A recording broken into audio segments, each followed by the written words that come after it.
Check, check. Check, check. We are Gucci. Oh, we are so Gucci. We're Gucci. I'm wearing this to honour Ruben Amorim's first game in charge tomorrow morning. Praise be to Ruben. Praise be to Ruben. We've also got our four-time Formula One world champion Max Verstappen just watched the race. Absolutely phenomenal stuff from George Russell to win from start to finish. Excellent race from Lewis Hamilton to go from 10th to 2nd. Lando Norris can suck a wang. He only came like 6th. But yeah, it was good. No, he finished lower than that because Max Verstappen finished 5th, but it was good. It was a good race. It was in Vegas, which I've been to. But yeah, so that's... I probably should... I'll wait. We won't include that because we probably should include that later in the podcast. Okay, no worries. Ladies and gentlemen, welcome back to the 10th episode of the Oosh Bros Podcast. We've reached number 10, double digits. Number 10. If we could sort out video, you'd be able to see that my co-host Louis is wearing a brand new Manchester United shirt with number 10 on the back to celebrate. We've hit personalized the big 1-0, personalized Coles 10 thingamajigamy one shirt. Won by, in my opinion, the best player in the club's history, outside of George Best, Wayne Rooney. Yeah, 100%. Solid player, solid footballer. One of Manchester United's top scorers. Just an absolute machine. He was like angry Ginge. Yeah, but could play football. You know. Yeah. So, ladies and gentlemen, we're back at it again. It's your boys. It's BB Malloy and Louis. There's been some happenings so far this week and in the surrounding weeks. First and foremost, Louis, how you feeling, man? How you doing? Oh, yeah, we good, dude. We good.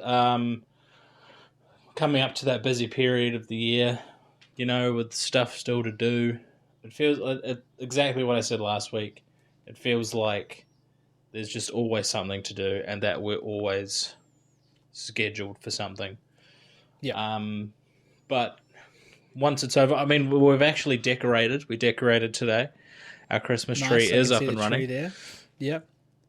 So we've got our gay little Christmas tree with our little sausage dog on a bike as our star for the year. So yeah.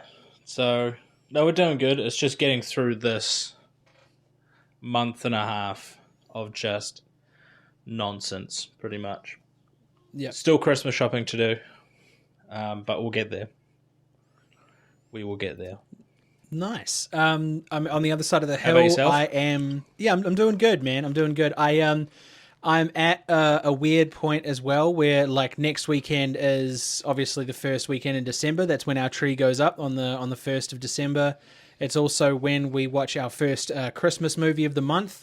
For those listeners who are unaware, I take Christmas very seriously. We had a family meeting today where we sat down and mapped out the 25 days of Christmas, including Christmas Day, and which movie we watch on any given one of those days.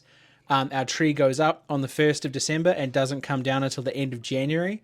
I go a little bit silly with Christmas decorations. In the background behind me, I've got the tree ready to go, plus a few bits and pieces. Nice. I'm probably going to take out a second mortgage to go and get as much tinsel as humanly possible and make my house as Christmassy as can be. We've just had our last house inspection for the year, which means no landlady for the next 3 months. So I can Christmas the hell out of my house and take it down in time for the next inspection. And then shortly after that, your boys and the Oosh Brothers podcast are on our way to Europe, to the U-est of K's, and to see a Manchester United game in the flesh, in the person. And it's going to be legitimate, to coin a millennial phrase. But first and foremost, before we can reach those levels of a just absolute high that we will be reaching in roughly 4 months' time, we have to jump into this week, or the week that was. The most recent thing I've seen, and I wanted to get your opinion on this. I have a very cynical opinion, but Speed, iShowSpeed is currently in the country. And he is rubbing shoulders with people he will not give a fuck about in 2 weeks, who are absolutely drooling on his nuts in order to get just a glimpse of what that level of fame does to a person. One of those is Jimmy Jackson, who has spent the last 24 to 48 hours just glazing Speed while he's been here. There was a video that came out where Speed learned the haka and then proceeded to perform it within about, 6 hours of being in the country. He managed to find himself an all-black shirt and do a very, very bad rendition of the haka, with Jimmy Jackson faithfully by his side, and a bunch of people at a unknown marae somewhere in Auckland. So that's about how that's going. I've seen Jimmy Jackson's story of him being like, just casually hanging out with Speed. It's no thing. It's like, honestly, dude, he has no idea who you are, probably has never seen a video of yours at all, and would have been told by his management team that this dude is one of the most followed people in New Zealand and you should make some content with him. That would have been the whole bit. Yeah. He's already managed to release some really, really terrible merch that looks like a 90s streetwear drop. With AUNZ on it, 2024 or some shit. Wait, Jimmy Jackson dropped merch with Speed, or Speed dropped? No, Speed dropped merch. Like, he was in Australia for like less than a week. I think he's here for only like 2 or 3 days, and then he's back to the States. But you know how many fanboys are going on that website and buying as much Speed merch as they possibly can. Yeah. Yeah, I don't mind Speed. I think he's... he seems quite genuine. Like, obviously he has his internet persona where he kind of amplifies his behaviors, like barking and jumping into his monitor and all that sort of stuff. But from the clips I've seen of him in public, he just seems like a nice, like, genuine person, nice to his fans, all that kind of stuff. There was one clip I watched of him in Australia where this woman and her son drove 2 hours to see him from Cronulla, and they gave him like fries or something, and he just gave them like both a big hug, which was really cool. I enjoyed seeing that. I think it's cool for him to be in the country. I reckon it's probably a nice boost for New Zealand, I'd say, just because Speed at the height of popularity he is, I think he's pretty solid lad. He's only, I think, 19 or 20. Yeah, he's got to be, so late teens, early 20s. Yeah. So it's really cool to see the fame not really affect him, kind of, like, especially in public with the people that he interacts with. Like, he seems again quite genuine. I want to reiterate here. My issue is not with Speed. So Speed is Jimmy? someone, it's with Jimmy, and the reason being is there's a lot of creators that have like reached out over time, and creators that have either acted like they're big time or they've been really genuine. So, I've worked with people like Uncle Jack Ty and other creators in the space that are very close to Jimmy or who are in that space. And from everyone I've talked to and all of my interactions with him and his circle, he's always acted really big time. So when someone who's actually big time comes in the country and he is like visibly glazing this person, it makes it very clear that like the level of fame here is so infinitesimal that people like Jimmy have to ham it up when people like Speed come here. I have no issue with Speed. I've been watching Speed since probably before the first Sidemen charity match. I think he's hilarious. Not in a way that is like I would donate to, or I would give him subs on Twitch or whatever platform he's on now. I don't even particularly watch his content. Obviously, it gets clipped up to hell and I see it all over TikTok and Instagram Reels. That's just how it goes. But I haven't seen anything bad from him, I guess. Like he destroys his own house. He doesn't destroy other people's houses. And like fan interactions, like you say, have been generally pretty positive. He's really quick. I've watched a lot of his his stuff racing, like, was it Noah Lyles or whatever it was? Yeah, He Noah raced him Lyle. last week or the week before. Yeah. I think he's also raced like a couple of wide receivers from the NFL. I think Yeah, and he like maybe with Noah Tyreek Hill Lyles, who from is Dolphins. oh yeah, I saw the Tyreek An Hill race, Olympic but gold like, medalist, I believe. Noah Lyle. yeah, No, oh bro, he's at the moment he's the gold fastest medalist. man Yeah. on the planet. Yeah, at the moment he's the fastest man on the planet. No one like, tops Usain. And he only beat Speed by a half a yard. Like it was nothing. Yeah. If Speed had if Speed had limbered up properly, he would have stood a chance. But Bro was a natural born athlete. Like it is. Oh, insane. absolutely. And he chose to hump his PC when he'd pack Ronaldo on stream, which is fantastic. Actually, Mr. Beast. Yeah. Actually, that's something else that tried to break the internet and failed so dismally. Ronaldo, who, speaking of Speed, Ronaldo had Mr. Beast on his YouTube channel out there in Saudi Arabia. Watched that full video, and there was a lot of really cringe 05 to 2010 memes that Ronaldo's editors peppered in the video, like Thug Life and all that kind of stuff, when Mr. Beast would say something. And then Ronaldo would say something counter to that point, like natural contrarian like behavior, and it was like, oh, Thug Life, and the shades come down. It's like, this is one of the most followed people on the planet. One of, unfortunately, because of all of the recent, escapades, etc., he's now starting to lose his shine a little bit, but he's still one of the most popular creators in history. And you've got him on your channel, and you're literally ridiculing him to your fans, which kind of it actually, and I love Ronaldo. I'm a Ronaldo fanboy from way back, but it definitely skewed my perception of him, or at least how his editors wanted him portrayed in this video, because it's wildly unprofessional and very, very out of the realm of what is considered professionalism when it comes to being, a co-creator with somebody. But yeah, I think he even called the video like Ronaldo and Mr. or the best meets the beast, or the best versus the beast, or something. And basically tried to make it so that it was like the video is, this is going to break the internet. And unfortunately, no one really gave a shit. Like, and when I say no one gave a shit, I'm talking about like Mr. Beast numbers, right? So I think that's, when I last saw it, it got 14 million views in like 15 hours, which is it's definitely not numbers to not numbers to sniff at.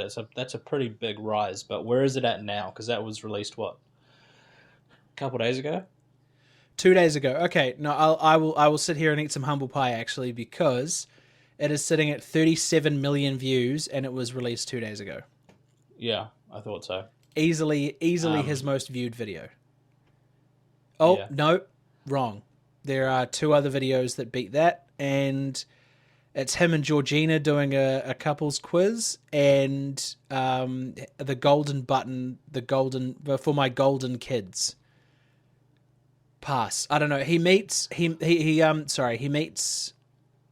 all of the expectations of being a content creator, except he releases short videos at very inappropriate times. So like, there's a video on here that's got 13 mil, right? And it's 27 seconds long, but it's not a short, it's a full video. The craziest race of Cristiano Ronaldo on a CR7 racing car, and in the background of the thumbnail, it's got Lewandowski and Lionel Messi, and it's some sort of like weird animated video. Like it's just really strange. The whole setup is really weird. That's probably for an ad, though. Yeah, but it's whoever is feeding him this doesn't really understand the conventions of YouTube, but he is who he is, so it doesn't matter what he puts out. Like, it could literally be a close-up shot of him shoulders up taking a shit, and the faces he makes while he takes a shit, and that is going to get over 100 million views because he's Cristiano Ronaldo. So this is the kind of like, but and then just the professional conventions of having Mr. Beast on your channel. And all power to him. 69 million subscribers is wild, first and foremost, for Cristiano. And 324 million subscribers for Mr. Beast is obviously insane. But one of the first questions he asks, he goes, "Do you think I'm going to beat you?" And then there's like one of those meme noises, and without hesitation, Mr. Beast goes, "No, I want to get to like 1 billion subscribers." And It's achievable. like, well, it's 1/8 of the world's population. That for him, it is possible. It's huge, but it's possible. I think with all of the recent goings on, there is going to be a little bit of a buffer before anything serious happens. And then after that, I don't know. Like he won't lose his relevancy. There's no way. You know, he's Mr. Beast. No. It just doesn't happen like that for people that get to his level of fame. You know, like pivoting ever so slightly sideways. Conor McGregor. Say, before you keep on going, before we jump into the next story, my bad. I'll jump back into the first one about Jimmy Jackson. Yeah. I'll be honest, I've never watched any of his videos, any of his shorts. I've always found him pretty cringe. Yeah. I just think like he kind of generalizes what being a Kiwi is to try and make it popular, to try and blow up. Yeah, like, pretty much. As much as it can. So I found him cringe. I don't really watch his videos. I mean, more power to him. You know, do whatever he wants to do. But I personally just don't really care, and I just don't think I'll ever watch any of his stuff. And then jumping back into the Mr. Beast thing, there's been some revelations on that because there's the Dogpack 404 videos. Then there's the videos by this guy. I can't remember his name, but he's Scandinavian. And have you seen this? Have you heard about this? What's his name? I've got to bring it up. Jamie, bring up the Dogpack 404 expose, please. Oh, no, I've seen it. Yeah. No, I have seen it, and I have heard about this. I watched the whole video, and yes, you're right, because he was, a quote-unquote, Dogpack 404's boss at... Yeah, so Dogpack was, Beast but there's been... Yeah, there's been... let me find... I don't want to watch the Dogpack 404 one. Soggy Cereal. That's it.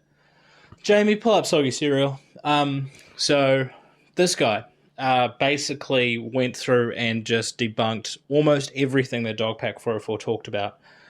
There was an audio clip of Dogpack begging for his job back at the Mr. Beast company, begging to be moved to another one. Yeah. Obviously, he didn't defend Mr. Beast on like the signature thing or like the hiring of people, and he said like being a young, immature person hiring those people, he probably should have done better. But given that he was so young in his career, you can kind of give him a pass. So Soggy Cereal basically went through and kind of disassembled Dogpack's argument, and now people are kind of realizing Dogpack may have just kind of been lying to try and, I guess, put Mr. Beast away, but that hasn't worked. But there's also been a video uploaded by one of my favorite creators, Oompaville, where he interviews Mr. Beast for 2.5 hours. And they got 1.4 million views in a day. I haven't watched it yet, but it'll be really interesting to see what happens with that, because I believe the first question that he asks is he going to sue Dogpack? And I didn't get the answer, but I wouldn't be surprised if he did, but I also wouldn't be surprised if he didn't, because it's like he doesn't really need to sue him, but it is defamatory kind of what he's talked about. So, yeah. Anyway. So, yeah, long story short, Dogpack 404 is most likely lying about the whole thing. Soggy Cereal is a great name for a YouTube channel. The dude is handsome, and he did a really good job, and Oompaville, people should go and watch his shit. That guy fucking slays. So yeah, no, and that video was great, and I probably will check out the Oompaville one. I saw the one where he said he's retiring. I don't know if he was taking the piss or not. I haven't followed up with that yet. Backpedaling I haven't slightly probably watched to the that video. No, fair enough. We might need to jump into that this week. But backpedaling slightly to Jimothy Jackson, I think the reason why he's hamming it up so hard at the moment, I'm just looking at his numbers on YouTube especially. He hasn't had a video hit properly in over a year. Yeah. And I think that's part of the reason why he's really yucking it up. So he's using other creators for clout a lot of the time. Uncle Tix has been well and truly disgraced. He put out a sad video being like, everyone just picks on me and I don't know how much longer I can do this and blah, blah, blah, blah, blah. Because people reckon he is faking his Tourette's, despite him actually having Tourette syndrome. So that's a bit weird. There's a couple of Australian creators that are pretty massive that Jimmy flew out and tried to make videos with, but those ones just tanked. Vlog with the boys has like a couple of those like proper Australian Samoan lads who are followed all over the country, and those videos have like 25,000 views. And when you're getting 25,000 to 50,000 max over the course of a year, and you have 1.3 million subscribers, you have to wonder where it's going wrong. Yeah, so that happens to like a lot of the EAFC creators that I watch. Yeah. So Zwayback, for example, made some banger videos on FIFA 15 and 16, but he has over 1 million subs, but now he gets like 25 to 50k views a video. But that's because the content he creates is still very much the same day in, day out, which is just what happens. Because a lot of the FIFA YouTubers, when the game got huge, they peaked. They just kept getting sub after sub, hundreds of thousands of views on videos. But then, obviously, interest wanes. So then they're not going to get as many views. Jimmy Jackson's kind of like... I'm well and truly in that vehicle as well. Do you remember, was it Shankso? She was a New Zealand makeup artist who I believe had like 750,000 views. And she was on the news or something. She was really popular, yeah. Jimmy Jackson was like the current day version of her. She was, same thing, really popular, but now I don't actually think... I think she still uploads, but it's definitely not to the level. Yeah, it's like a dead channel now. Let me check. Let me check her numbers. I mean, I'm very much in that same boat, bro. Everyone's had their blow up and everyone's had their come down as well. Like, it's just how these things happen. Here we are. Let me go to my analytics. Hello, everyone. Oosh. Okay, so we are 2.96 million subscriberchis, right? She uploaded 2 days ago and it's 8.7k views. She hasn't had anything hit over 30. Oh no, here we go. Some 30s. Let's use 50 as the benchmark here. Let's move the goalposts ever so slightly. She hasn't had anything hit over 50k in 6 months. And I think it's because it's the same content. Like you say, it's the same content week in, week out, day in, day out. People know what they're there for. Unless you're talking about a different subject every single time, and interest will start to wane straight off the bat. And look, and I was in the middle of saying I'm very much in that vehicle with these people where like it was great right at the start because there wasn't a lot of people doing what I was doing, so they were like jumping all over it and they were really into it. So I've got 300,000 plus followers on TikTok, but I'm only hitting like. I think my most viewed video in the last week or so has only graced somewhere in the realm of like 10,000 views, which in the grand scheme is not bad, but the interactions are terrible. Like the CTR is pretty shit. So like, I mean, for me, I don't know where I'm going to be at with that. I've been sort of umming and ahhing about what I do with social media coming into 2025. Like I'm turning 30. I've just had my contract renewed with the Man Shake. I didn't actually tell you about that. So I completed my 5 videos. I get to send the invoice out as soon as I get the upload tomorrow, and I'll get that, like that paycheck comes straight to me. And then, they want to renew me for another 5 videos, so I'm getting, double bubble, which is fucking awesome considering, the UK coming up and all that kind of shit. But on the flip side to that, it means I also need to keep creating content. So that's where I'm I can't just post Manshake videos. Otherwise there's going to be no interactions, and then there's going to be like no follow up to that. If they renew me for another, like if I end up becoming like a partner with these people and I end up making video after video and I just collect a paycheck once a month that's, like supplementing my income, then I'll keep making content. It's a very good deal for me. But I also don't want to put out half-baked content because it makes it look like I'm not trying and it makes it look like I don't give a shit. So it's No, that's it's a fair. double-edged sword. You know, like I want to keep doing it if the interactions are there, if people are going to enjoy the content. I'm being stifled a lot by TikTok. You know, I've got 300. Oh, this was the best thing I've ever heard a customer service person say. Right, so I filed a ticket with TikTok because I had a video that was banned, and I said, this isn't right. Can you sort this out for me, please? And they were like, yep, sweet as, that's all re-uploaded for you. Can we help with anything else? And I was like, yeah, could you let me know if I'm like shadow banned or something? Because I have 300,000 plus followers and I am only getting hundreds to, you know, early thousands of views on every video I upload. And they were like, this dead ass was their response to me, bro. Like they messaged me back and said, when you post, there is a high chance that your followers are not online. Shit. But this is like, if you think about how dumb that fucking sounds, right? The sun's not out at the moment because it's asleep. Like it's the dumbest shit ever. Your fans aren't seeing your videos because they're asleep. They're not passing fancy videos. Like if it's a For You page, it's a For You page, and if you're following creators, they're going to come up on your For You page. It's not like you missed Santa because you were asleep. Like, you know, it doesn't work like that. So for them to come back and just assume that I'm dumb as fuck and just be like, oh yeah, sweet, Liz, you know, it's because your followers are asleep. That's why. It's like that is the dumbest shit I've ever fucking heard. But anyway, that's besides the point. Speaking of TikTok videos, because I've made some in the past. I've made some content talks, before. as he used to call them. No, I still call them the odd talk on the occasion. But I bumped into an old friend last week, I believe, and she said to me that some of my videos pop up on her For You page. I'm like, you know, some like especially my later ones. My last one was pretty trash. It's still getting views steadily. My favorite one is my Gangnam Style video. Popped off with 155 views. Is the latest one your Animal Crossing one? Nah. The latest one was the C4 NZ Music one. Because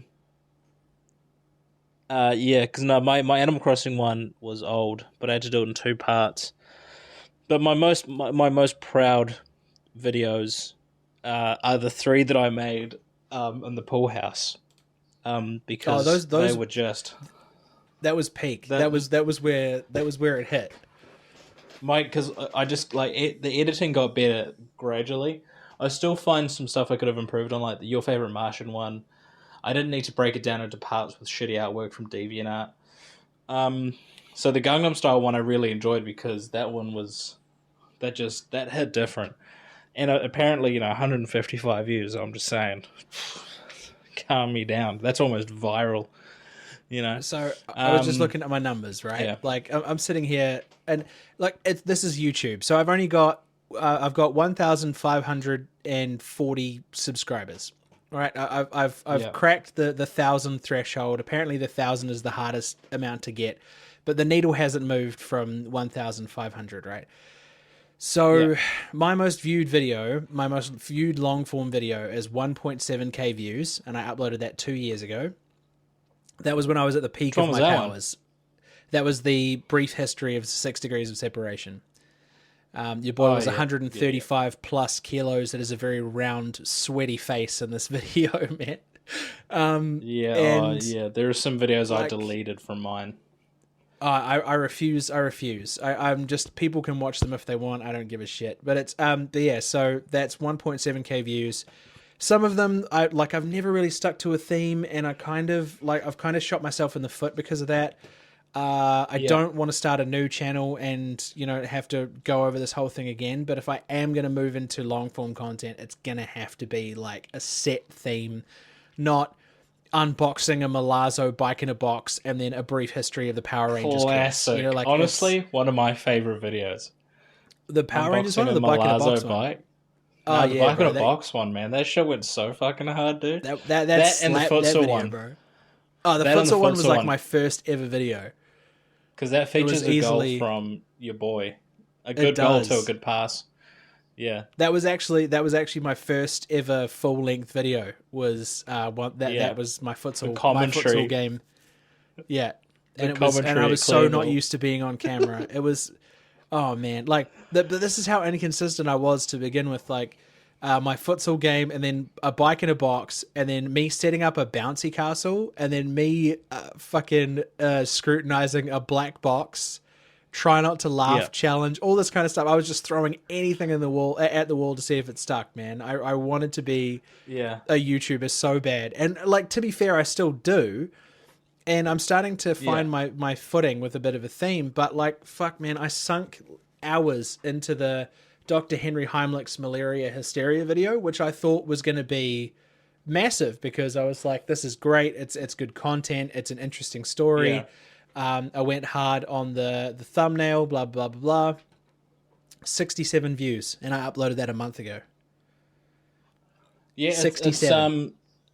It's unfortunately with YouTube, it's a different kettle of fish, because usually what happens is people subscribe, but they will, after a while, after the initial grab of the content, they'll watch a lot of your videos and then they'll stop for ages, and then they'll just stay subscribed, but they won't watch your content.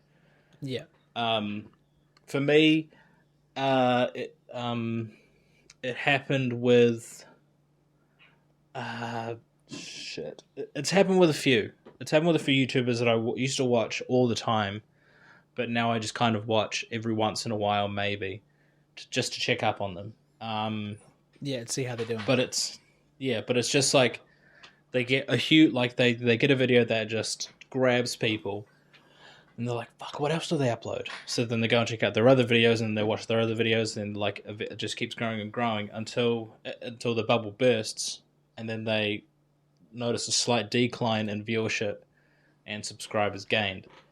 YouTubers like Penguin Zero, like Atozy, for example, even Jolums, this Aussie YouTuber that I watch, who hearts my comments on his videos, no big deal.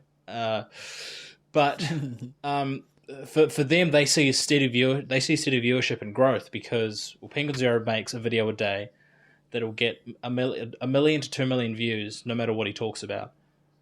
Atozy does the same thing, but he's talking about current events like the Johnny Somali dude that's going to go to jail in Korea. And then Jolums, who'll upload a video maybe once a month or every 2 months, but that's because he's making like 40 to hour-long minute videos of him getting platinum trophies in video games.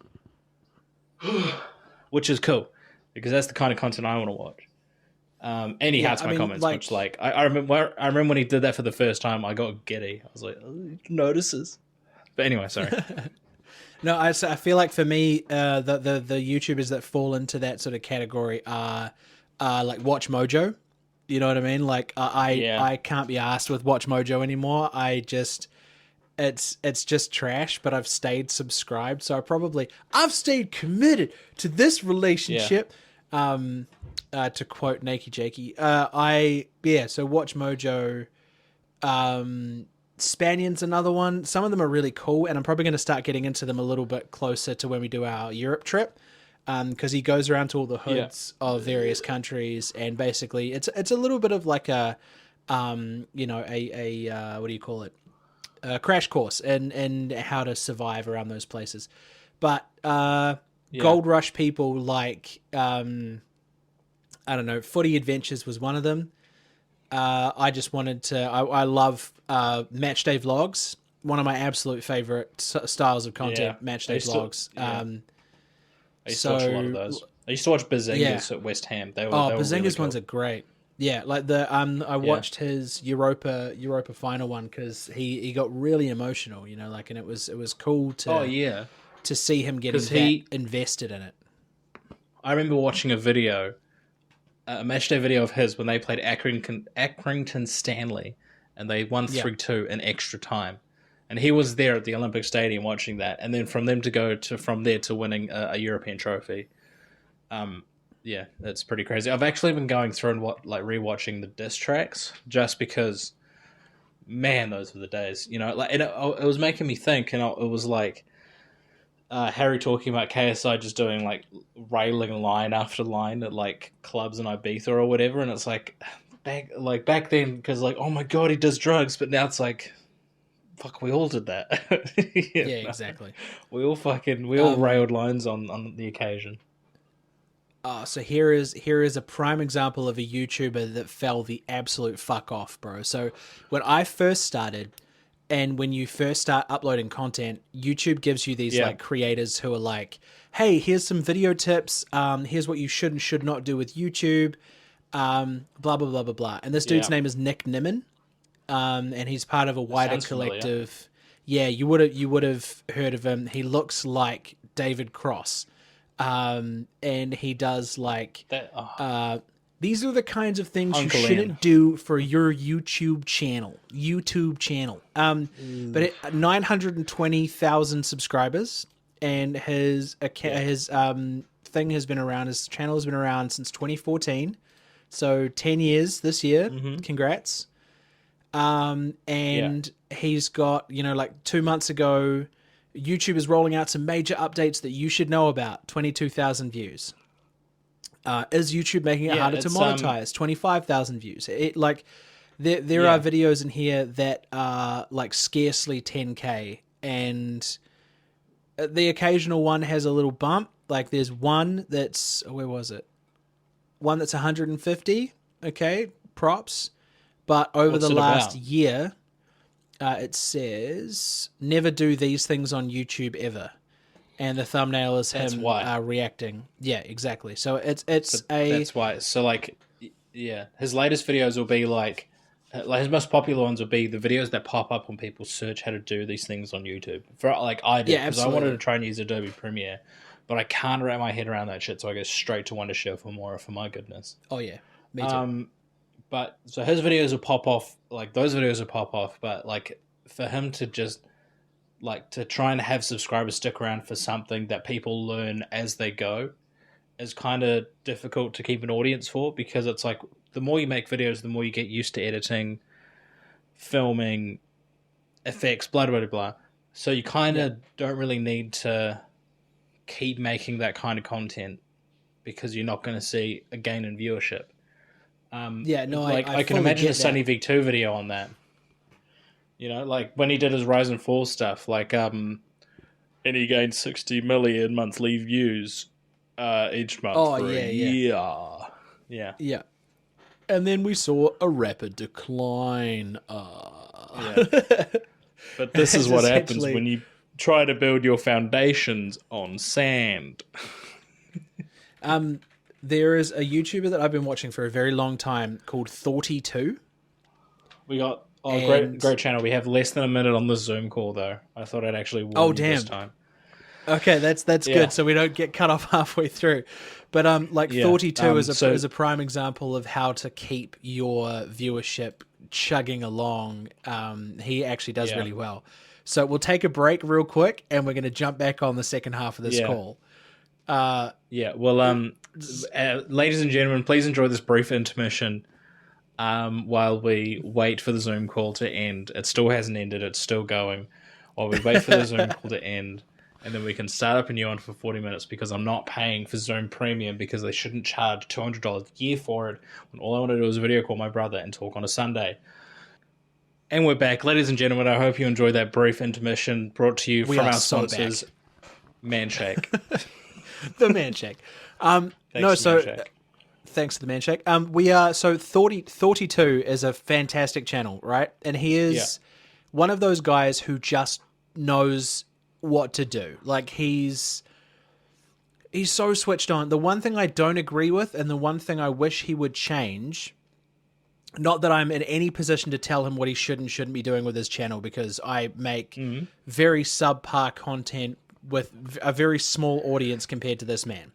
Don't call your own content subpar. Come on, be proud of yourself. Okay, I make slightly above average content. But this dude has 5.54 million subscribers with 851 videos, and he is averaging at least 1 million views per video every week. So, and obviously there's retrospective, numbers that come through when people are watching, or they've come back and watched a second time or whatever. But if you are a solo channel where you're doing this by yourself and you're editing by yourself, you're doing all that kind of stuff, Yeah.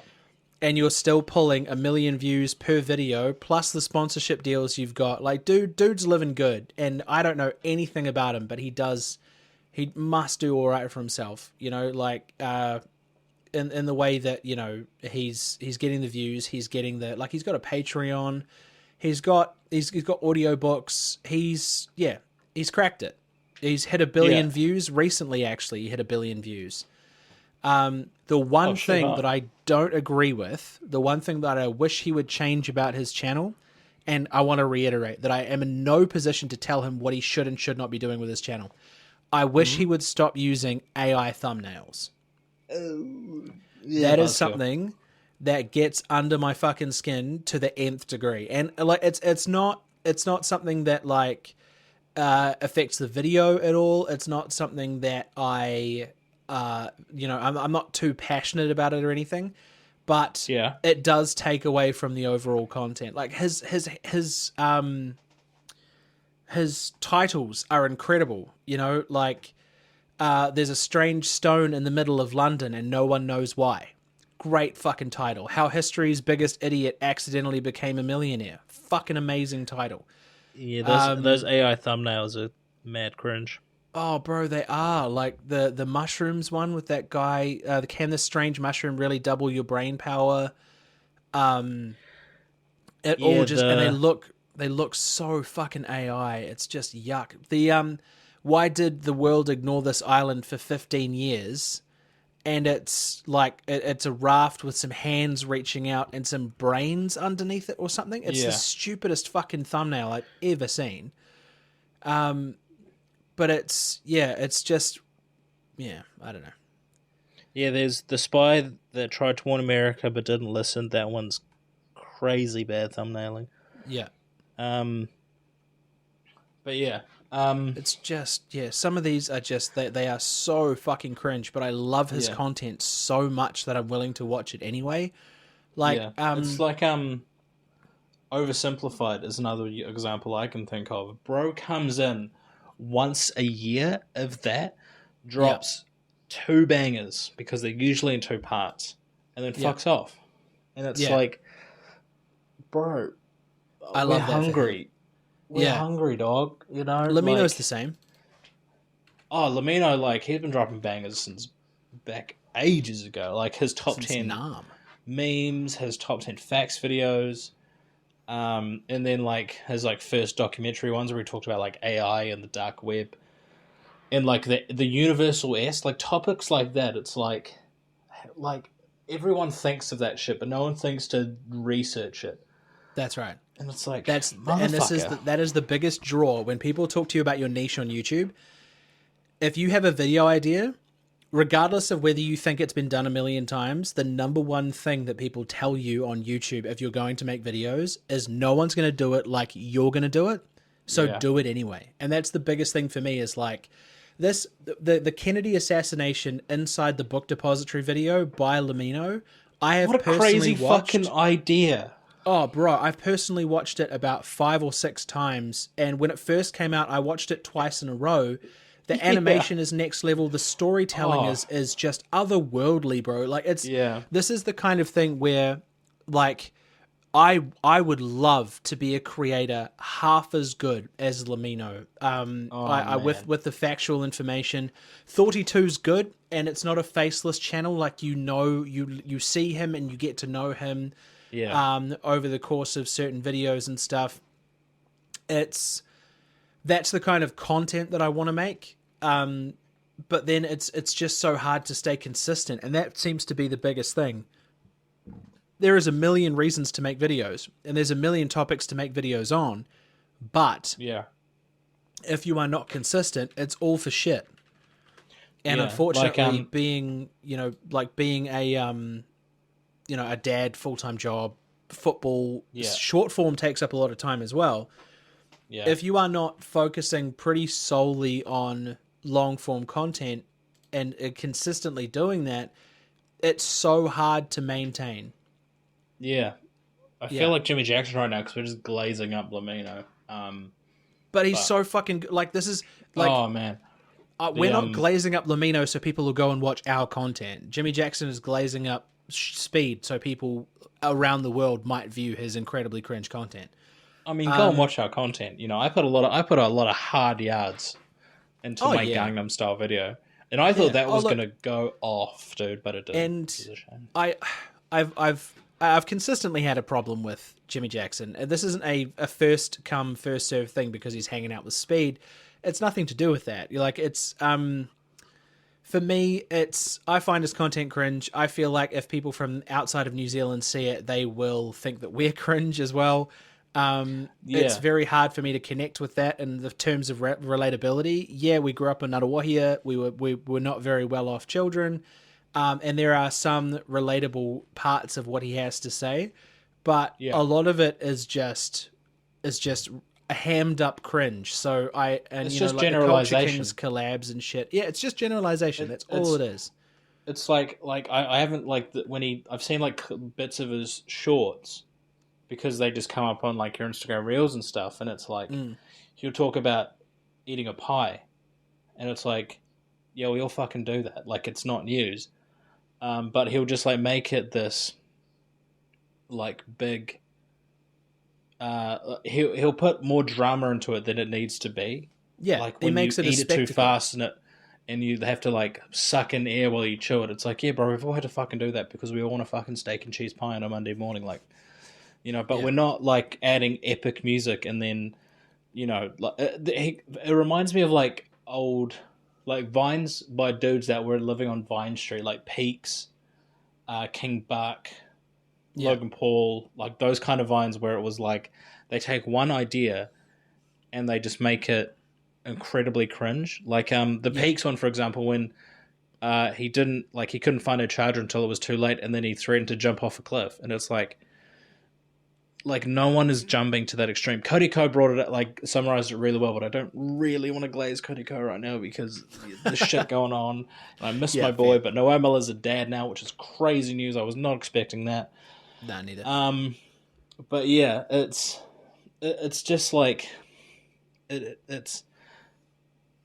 makes me want to get back into creating videos because it's like that's not how Kiwis are. You know, we're not these simpletons that have pies for every meal and say churkas at the end of every sentence. You know, it's it's fucking funny as fuck you should say that because that was the first piece of content he put out with Speed. The first piece of content was Speed. And I haven't watched any of it. Yeah. That's how predictable he is. Teach me some New Zealand slang. And he's like, oh, so there's chur. It means thank you, and it means this, and it means that. Oh, chur? Yeah. So, like cheers. It's like, yeah, but like the New Zealand version of that. And he's like, and it's just watching the back and forth. There's no chemistry between the two of them because they don't know each other from a bar of fucking soap. There's been clearly no prep before this content has been made. Speed's on a schedule and doesn't give a fuck who Jimmy Jackson is. And it is so obvious. Yeah. Look, I haven't even watched any of the videos, and yet I was able to predict that because that's just straight off the bat. Like, yeah, that's from the seconds I've seen of his shit. Oh, God, $5 Jimmy tries to get clever, bro. $5 Jimmy tries to get Speed to eat a pie and then posts it on TikTok or Instagram. Yeah, eat a pie that and he'll be like, oh no, you can just eat it straight away. You don't have to blow on it. And then he'll try and do that. But there is, speaking of pies, there's this one clip I've seen, and it's this cop, and I think it's on Police in 7 from years ago, and he's talking to this dude, and he's like, what's the number one thing you do when you get a pie that's been in the pie warmer of the bakery for hours? And he's like, oh, I don't know. He says, blow on it. That's the first thing you fucking do. And he says, like, safe for communities. And that just takes me out every time. Yeah, because it's like, man, spread that message, you know, like, because not enough people hear that, because, like, not even myself, you know, like, if I eat a pie, I'm not going to blow on it straight away, because I want to scoff that shit. Give me that butter chicken pie, you know what I mean? Give me that white pie butter chicken pie. Fuck. Slaps. Anyway. But yeah. So that kind of seems to be where it's at the moment, and it's basically just been us either glazing or trashing YouTubers for the last 50 minutes. I I honestly I could can't do it think all of day. Oh, absolutely. Like it's one of my favorite topics. Yeah. In terms of like stuff that's happened, it's just sort of like general shit, really. Like, okay, so let's check in with our monkeys, right, from the South Carolina compound. There are Yeah, let's still see how they're 6 done. at large out of the Good. original like 50 or something. Good. So Keep those 6 running, boys are Kings. still out there having a good time. Caesar is home. Keep Hashtag running, leave Kings. Caesar alone. Yeah. Political news: Matt Gaetz, who Trump nominated as his attorney general, has stepped down because I think it was because his face is stretching slowly and he's going to slowly die from it. So I think he had to step down due to medical reasons because of that. He Also what? because there's a lot of have you seen Matt Gaetz? Do you know what that guy looks like? Yeah, no, I know what he looks like. What is he dying from? Oh, his face stretching. Have you seen his eyebrows? Oh no, so he's not actually Yeah. dying. This is you're No, surmising that no. he's going to die. Okay, I see. Yeah, from his face stretching because it's just crazy. But he's also I think he's been convicted of like sexual assault and rape and all that sort of stuff. So Yeah. you know. Other news, sports news. Man City have now lost 5 games in a row thanks to an absolute trouncing by Spurs at the Etihad, or the Empty-Had, as it's also known. Big up the empty head. I saw a comment on a video about it, and it was like Sir Alex Ferguson never lost 5 games in a row in 26 seasons and at a 1,500 games. And then this one comment was like, yeah, but did he win 4 titles in a row? And it's like, no, he won 3 titles in a row on 3 separate occasions. And he also won a treble, 2 doubles, multiple FA Cups, League Cups, Community Shields, even though those don't really count, FIFA Club World Cups. So Pep Guardiola can have all the money he wants, but he doesn't have the aura, the personality, the pizzazz that Sir Alex Ferguson did. You know, He didn't win everything there was to win with children in the 90s. Exactly. That sounds mad when you say it out loud. I saw something really interesting, and it was like, you've never seen Pep Guardiola bring up a young talent and make him into a world-class player. That's right. right. I can't think of one person. No. Because there's the argument that he inherited a Barcelona squad that was already full of stars. And I was like, yeah, that's true. He did inherit it from Frank Rijkaard, and they had like Messi and Iniesta, Eto'o and all that Busquets. sort of stuff. Yeah. Yeah.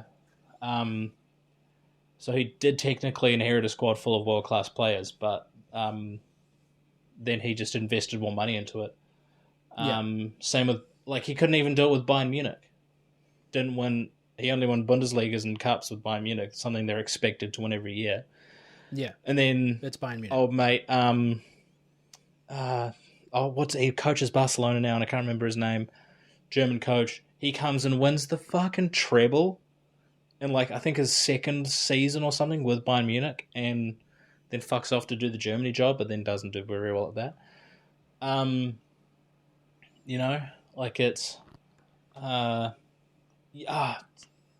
something Flick. Hansi Flick, that's it. Oh yeah, Hansi Flick. Okay. Yeah. Came in and won the treble with Bayern Munich, and Robert Lewandowski was robbed of a Ballon d'Or that year because of COVID. Yeah. They gave it to Messi. They didn't have it that year. No, didn't they retroactively give it to Messi? Like, after the season was over, he was like, "Oh, technically this was Messi's year." It's like, well, no, actually. No, but then 2021 they gave it to someone else. Because they didn't have the ceremony, so like there wasn't. I don't think there was a revision, which is real fucking cringe because Lewandowski was goated with the sauce that season. He was a gun. He that still year. is. He won everything. Yeah, bro, he still is. Like, he's still banging on goals. But anyway, Pep Guardiola lost 5 games in a row. I cheered loudly. I've got Sky Sport now for a month only because there's 2 more Formula 1 races, Premier League's back on, and something else. NBA. How much did you pay for it? It's like $50. It's fucking stupid. It's rancid, eh? Like, it's $500 a year is like I can I like, looking at the content they have, I can understand why they need to charge 50, but it's like, do they need to charge 50? You know, Yeah, $50 is honestly, theft. I'm just going onto Reddit and just finding whatever streams I can find. Yeah, that's fair. Yeah, I can't be bothered with it. Yeah. What else So we got yeah, here? Max Verstappen, four-time world champion. Oh yeah, I forgot about the F1. Sorry, continue. Lando Norris had to finish ahead of him. Didn't even get a chance because he doesn't have the championship mentality that Max does, that Lewis Hamilton does, that Fernando Alonso does. Because if something good happens, he always has to talk about his detractors. So when he won in Netherlands, he, instead of thanking his crew or something like that, he said "simply lovely," which is Max Verstappen's catchphrase. Which I can understand, given that he's winning in Max's homeland, even though he's born in Belgium. But that's neither here nor there. But still, it's like use this to push forward and just keep trying to perform at your highest level. But bro, it just ain't it. He just ain't it. I'll be honest. He had 7 poles this season, and he won 2 races out of those 7. Max Verstappen had 8 and won 5. It's like there's a huge difference in championship quality between those 2 drivers. So yeah, Max Verstappen, 4-time world champion, 4 times in a row, the second Red Bull driver to do so. And now all eyes are on the constructors between McLaren, Ferrari, and Red Bull, because Sergio Perez doesn't deserve that seat, I'll be honest. Yeah. It's all happening. 2 more races, 2 more weeks. Let's fucking go Liam Lawson for that second RB seat. He's got it. He's got it in the bag. I'm positive. I wish I knew what the fuck you were talking about. It sounds great. Oh, man. It is so good. Liam Lawson now, very handsome Kiwi F1 driver currently, who's, when he came in for a brief cameo last season, blew the doors off the place. And now he's putting in a serviceable shift again for the Red Bull sister team. Yeah. It's going to be good. It's F1's back. Only for 2 weeks, but it's back. And then we're off for another 3 months. And then we're back. So hopefully we will see some absolute scenes in these last 2 races. Fingers crossed for you, man. You sound very passionate about it, so I'm hoping it pulls through, whatever it is. It's a great sport. It's people say like, oh, it's just cars driving around in circles. It's like, firstly, they're not circles, okay? They're street tracks and circuit tracks. Thank you very much. And they're not circles. They're high speed corners most of the time, okay, and hairpins and chicanes and whatever. But yeah, it's just nice to have a grid of mostly likable drivers, apart from Lance Stroll. And you don't know who Lance Stroll is, but man, you won't like him. I'll have to take your word for that, I think. The only other 2 things I had here were a viral duct-taped banana came to be worth $1 million. Yeah, I remember that, yeah. So this is a more recent one, and someone rolled up to an art gallery and did the same thing as they did last time. Good. Yep, a banana for $1 and then duct taped it to a wall. And the yellow banana fixed to the white wall with silver duct tape is a work entitled Comedian by Italian artist Maurizio Catalan. It first debuted in 2019 in the edition of Fruits at the Art Basel Miami Beach Fair, where it became a much discussed sensation, yada, yada, yada. So obviously bananas go bad, right? Yeah. And this is not a new thing. Apparently, the conceptual artwork was estimated between 1 to 1.5 million at Sotheby's on November 20th. The Sotheby's head of contemporary art calls it profound and provocative. Right. But it has been sold at an art auction as of November 21st. It was sold for $6.2 million, with the winning bid coming from a... Yeah. Who is grading and estimating these prices? It's a fucking curators, banana duct taped to a wall. Yeah, so these art curators are out of their fucking minds for a start. So, firstly, how does an art curator qualify to estimate such shit as millions of dollars worth. Like, there was one of this guy losing his glasses, but they were just on the ground. And then there's people that'll crash down and take photos because it's like, it's otherworldly. Yeah. It's, or the guy that put a shoe on the ground. Oh my God. Vans are supposed to be off the wall, not on them. It's like... But yeah, so 6.2 million at the Sotheby's in New York on Wednesday, with the winning bid coming from a prominent cryptocurrency entrepreneur. Right? Okay, that makes sense. So this dude has more money than a bull can shit, which is probably where it comes from. So his name is Justin Sun, and he was the founder of cryptocurrency platform Tron, and has now paid 40 times that of the price point that Sotheby's auction had it valued for. He plans to eat it. Yeah, I've never heard of it either. But bro paid $6 million just to eat a banana? Come on. Yeah, bro. So like it's one of the things that he said was that he wants to complete this like experience of art by eating the banana. Like it's one of those, to be fair, it's one of those legacy things where people are going to be talking about this for maybe another, 50 to 100 years. It won't be in everyone's zeitgeist, but it will certainly be out there in the ethos, where this dude paid $6.1 million to eat a banana. Yeah. And it's because he had way more money than he knew what to do with. It's just one of those things. And look, all power to him. If you've got that kind of money to do silly things with, and this is your version of what to do with that money, go for it. It's just the dumbest shit ever. I just don't understand it. It just doesn't make any sense. Bro paid $6 million just to eat a banana when he could go to the supermarket and get one for less than $1. Oh my God. So the final hammer price announced in the room was $5.2 million, which didn't include the $1 million in auction house fees paid by the buyer.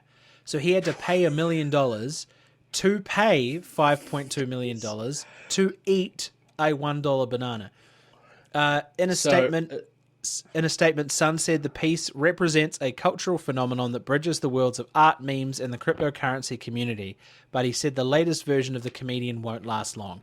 Additionally, in the coming days, I will personally eat the banana as part of this unique artistic experience, honoring its place in both art, history, and popular culture. No. What a fuck. It's not transcendent. You're not You're not bridging the gap between memes and art, because memes are always going to be art. They've already been bridged.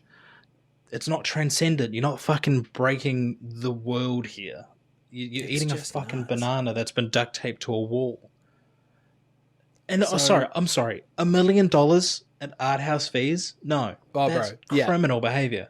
The commission, $1 million to what? Smack it to bang a gavel and say sold to this fella here. Yeah, to hold the banana in a dry room where there's, it's temperature controlled in there, and there's going to be no moisture whatsoever to make sure that your artwork is safe. By the fact you don't need $1 million for that. Yeah, but by the time all of this shit happens and all of the money's changed hands and the fees and all that kind of shit, the banana's probably going to be fucking off anyway. This isn't a fresh banana. This is a banana that's been duct taped to a wall. He didn't buy it as soon as it was duct taped to a wall. This is a 1 to 2 week old banana that this man is going to peel and eat. And it just, it's just dumb. They should have used flex tape. They should have used flex tape. The sale came a day after a painting by the Belgian surrealist Rene Magritte sold for $121.2 million, a record for the artist at a separate auction. The Empire of Light, an eerie nighttime streetscape below a pale blue daytime sky, sold Tuesday as part of Christie's sale of the collection of the interior designer Micah Ertegun, Jesus Christ, who died last year, age 97. See, that sounds like actual art. It does sound like art. The sale lifts Marguerite into the ranks of artists whose works have gone for more than $100 million at auction. Marguerite is the 16th member of this club, which also includes Leonardo da Vinci, Pablo Picasso, and Andy Warhol, according to the market analyst firm ArtPrice. So, I can't imagine. Oh, actually, I know exactly what fucking Andy Warhol art made $100 million plus. It's either going to be that Campbell terrible soup. fucking pop art painting of Marilyn Monroe, or it's going to be the Campbell soup one. It's probably the Yeah. Campbell soup one. Oh my god! I feel like we've gone full circle. Like we've gone from selling art for exuberant amounts to selling pictures on the internet for exuberant amounts to now back to selling art for exuberant amounts. Like It's like people with the NFTs and Gary V, that slimy little fucker, saying this is the next big thing. Fucking crypto sushi. People can't eat at my sushi restaurant unless they have an NFT of a fucking teriyaki chicken with cream cheese and rice as sushi. You know. it just doesn't make any sense to me personally. Like I just Yeah.